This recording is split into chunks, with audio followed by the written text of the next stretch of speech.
This is a foundational piece, and most people skip this part of money. But remember, you're in communication with the universe regarding money.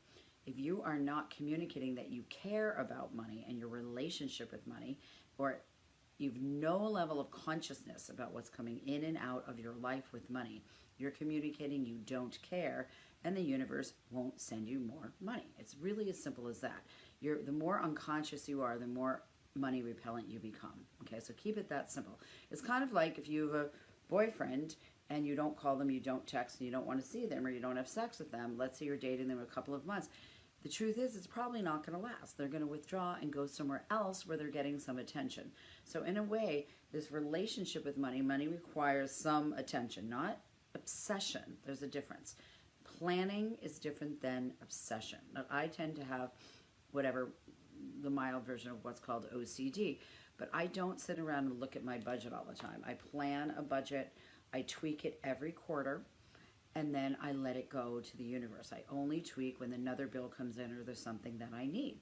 And then I review my budget. Let's say I want to take a trip I actually want to go to Nepal next year with a coach friend of mine, and it's $2,500. I'm in the position of true wealth where I don't have to tweak anything. I have an abundance and a surplus of money, and that's where I would like you to be. It's called true wealth. And that didn't take me, it was not overnight. It took probably, when I started making hundreds of thousands, it took 2 or 3 years to shift my mindset. You can do it in 1 year if you're very serious. And just like if you want to lose 50 pounds, you could do that in 1 year. If you train, you eat right, you take all the actions you need to do, it is possible, okay? It's absolutely possible to rehab your entire money mindset in 1 year if you need to, or less, depending on how far you've come. So let's all take this first chakra step, the root and the foundation of a relationship with money. So I call this the Millionaire Alchemy budget. Millionaire Alchemy is my company and my coaching business. But we combine the spiritual, emotional, and physical aspects of being. So get out a piece of paper. I'm not going to tell you everything. These are the 4 ingredients of a proper budget. You can download, I don't want to tell you how to do your budget, but you want to obviously you can download a template anywhere online. In fact, I might develop one over time. I don't have one right now to sell. You can get them for free online. So download any budget that you like the look of, but make sure it has the fixed expenses and the variable expenses, okay? So fixed would be obviously your mortgage, your car payments, loans, any debt repayment. Groceries should be relatively stable each month. And variable would be things like vacations, travel, dinners out, medical expenses that come up unexpectedly, okay? So we want to have a category. So I would like you to share with you my secret formula. And this is going to be a very short training today. No one is really on today, but I really want you to watch this. If you do these trainings every other week, and you join Manifestation Queen Society, you will become a money magnet by the end of the year if you apply the principles that I am teaching you. These are mainly channeled and guided principles, and yes, there's practical things too. That I work with my guides and angels so that we can up-level this, so that you can work on a level with your soul and your spirit, so that you're not bored dealing with money, okay? You're not stressed or in fear all the time, okay? So this is how I design the budget. The first budget item is called Pay Yourself First. Write that down, okay? So I want everybody to commit by the end of the month. You only have 2 more weeks, guys, is to complete this and then comment below. So you just get your template out. I want the first budget item is Pay Yourself First. So you type that in or write that in at the top of the budget. No matter what order it's in, you write that in. Have 4 lines at the beginning, and then you can use whatever template is going on that you download, okay? If you can shift it a little bit, that's better. First is Pay Yourself First. Even if you're making $30,000 a year, you can put symbolic. You're talking to the universe. I matter. My family matters. I'm going to pay myself before I pay any bill. And that is for your investments. So I want you to use the word investments. So write Pay Yourself First in parentheses of investments. Your language is very powerful. You don't want to say savings. Investments implies your money is working for you and growing. Savings does not necessarily mean the money is earning interest or growing. You might only earn 1% interest in a savings account, right? You guys all know that. If you're in the stock market, if you're in a ETF, which is electronically traded fund, if you're in a mutual fund, if you're in a CD, if you're in a bond fund, the money's going to gain interest, hopefully more than 1 or 2%. Okay? So pay yourself first. You do a portion of your gross income. I would recommend minimally 5%. So let's say you're making $30,000 a year. 10% is $3,000 a year. 5% is $1,500. You can do a little bit less. Just start with 2 to 3%. $1,500 would mean that you're a little bit over $100 per month. That might not work. Depending, if $30,000, that's going to be rough if you're trying to pay all your bills. I would say minimally $50 a month. So let's just start there. If you're making $100,000 a year, you really need to be saving at least $200 a month, ladies. Okay, you have to be doing that. Okay, that's pay yourself first. It's telling the universe, hey, lovely. Hi, Cheryl. Welcome. I'm going to just keep going on with my 4 budgetary tips. For the first chakra, we're doing a Millionaire Alchemy budget. Today, we're learning how to do that. And then you're going to implement it, and then you're going to show me below that you're actually doing it. Because when you implement this, you're saying to the universe, I care about me. I care about money. I'm interacting with money. I have a conscious relationship with money, and that's how I made millions. Hi, lovely. Okay, so pay yourself first is the first budget line. Investments. Invest in yourself. Number 2, you're going to think this is crazy. Number 2 is your fun fund. Actually, there's only 3 top budget lines. Not 4, sorry, I amend that. My fun fund. Maybe that is for your kind of entertainment and your spontaneous spending and your fun, your creativity, your fun, going out to dinner.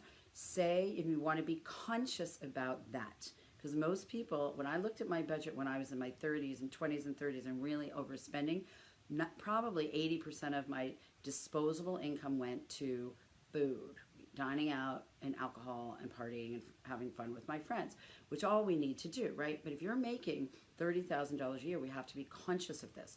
We don't want to be at Starbucks every day spending $10. That adds up very quickly. Think about that. $10, 20 days a week, let's say you're not doing it every day of the month. That adds up to $200 a month very quickly. And that could cover a major bill. It could cover a credit card bill, right? Or even a vacation. $200 a month times 12 is, I always think about vacations and plane tickets when I think of small sums of money. $200 a month is $2,400 a year. You could actually go to a trip to Mexico on the beach to a really nice resort for $2,400 with airfare and food and the whole hotel, because I've done that. Okay, I'm 100% sure. So that's no small potatoes. So second budgetary item is your fun fund. So I would say minimally 5% of your gross income. So if you're making $100,000 a year, $10,000, that would be $5,000 a month. That's a little high. That's $600 a month for fun. That's actually not so bad. That actually is reasonable, because you're going to be spending about $150 a week if you're making $100,000 for fun. But that's everything. So that means that if you want to go out to lunch with a girlfriend, it's $50, and then go out to dinner with a bunch of friends on Saturday night, and it's $100, that's your $150. And it doesn't mean you get to spend another $150 on a wallet by Kate Spade. Okay, you got to listen to the fun fund. That's all the stuff you really want to do. So let's just use $100,000. I know most of you aren't making that, so let's use $50,000. You're going to be trying to save, I would say, about $200 a month for your fun fund. So that's $50 a week. So you can take that $200 and say, I'm going to go to a really freaking fancy dinner once that month, or I'm going to break that up and go to $50 dinners or lunches once a week. Let's say you want to go get concert tickets in February. You say to yourself, you consciously make a choice and a plan, and you can pitch in a little bit more here and there, of course, if it's your birthday or something like that.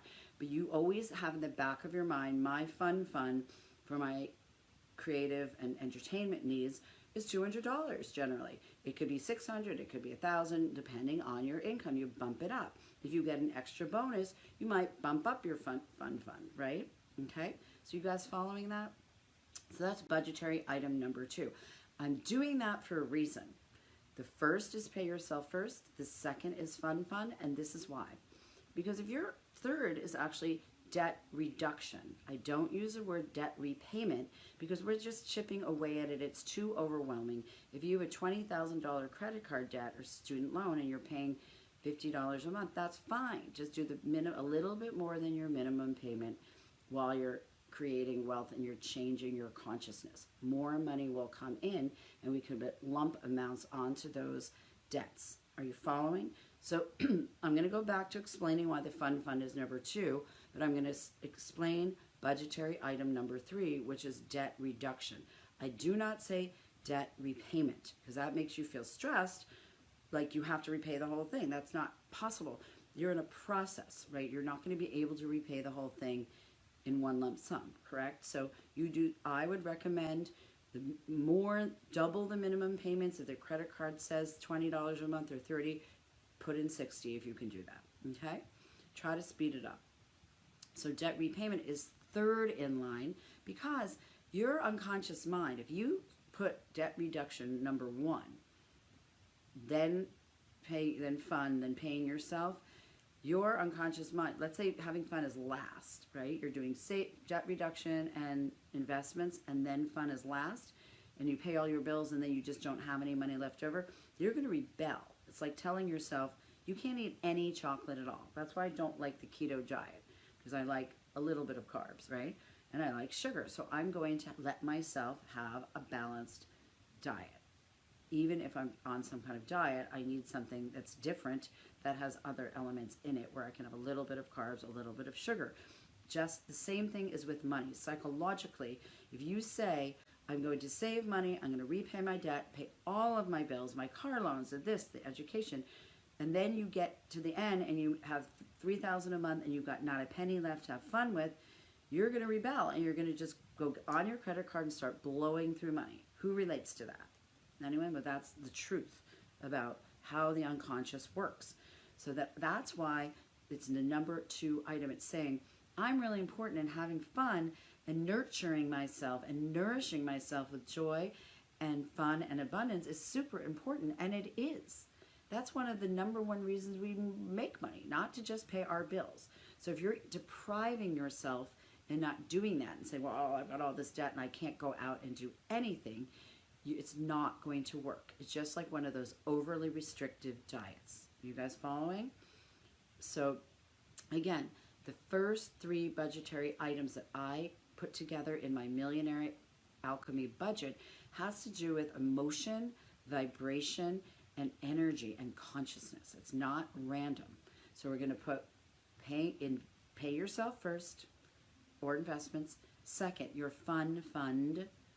Third is debt reduction, not debt repayment. In that order, okay? Do you guys understand? So you only have really one thing to do. Download any template that you like about budgets. You put these 3 items on the top. Just write them in on the top. Handwrite them. They might have some blank spaces on the budget.